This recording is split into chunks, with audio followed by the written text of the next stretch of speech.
कौन मस बाबा मोर बियाह कइले कौन मस बियाह कइले कौन मस बाबा मोर बियाह कइले ललना तोने मस ललना तोने मस सैयस जिया सुतानी तो गोदिया हमर भारी भइले हो सुतली से जारिया का गोदिया मोरा भारी ललना तोने मस सुतली से जारिया का गोदिया हमर भारी अरे कितना फागुन मास बाबा मोरे कि बियाह कइले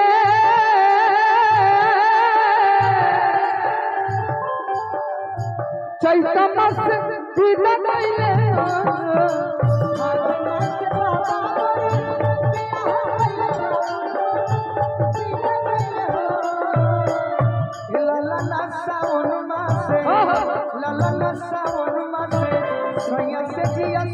गोदिया हमर भारी सैया से जिया सुतानी का गोदिया हमर भारी सैया से जिया सुतानी का गोदिया हमर भारी भइल हो। एगो गाना रीति याद होई कि हमर एक लाइन याद बा फरमाइश बात परिवार में बनी तो पूरा कर दे कैसे रहे जहिया से कोई बड़ा गोदी में खेला यही पर ऋतुराज कहिए चंदन से यही पर चला लइका पापा कहता सबका सोझा कैसा भाता अरे के पापा कहता सबका सोझा काई अच्छा कहता ललन सावन मास सैया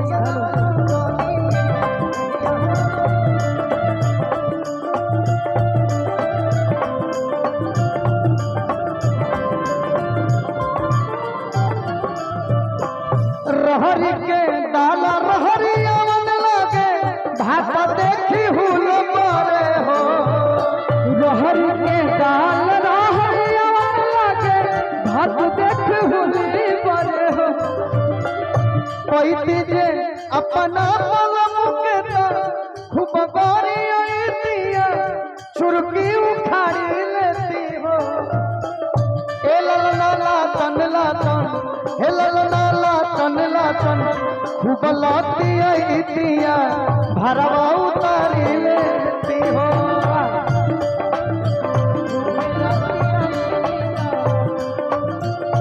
ए ललना तन जीवन में जो भी प्रेम में पड़े हो उनके लिए गाना कभी भी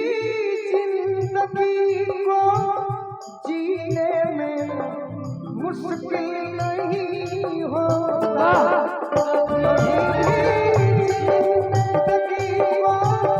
जीने में मुश्किल नहीं होता कभी भी जिंदगी को जीने में मुश्किल नहीं होता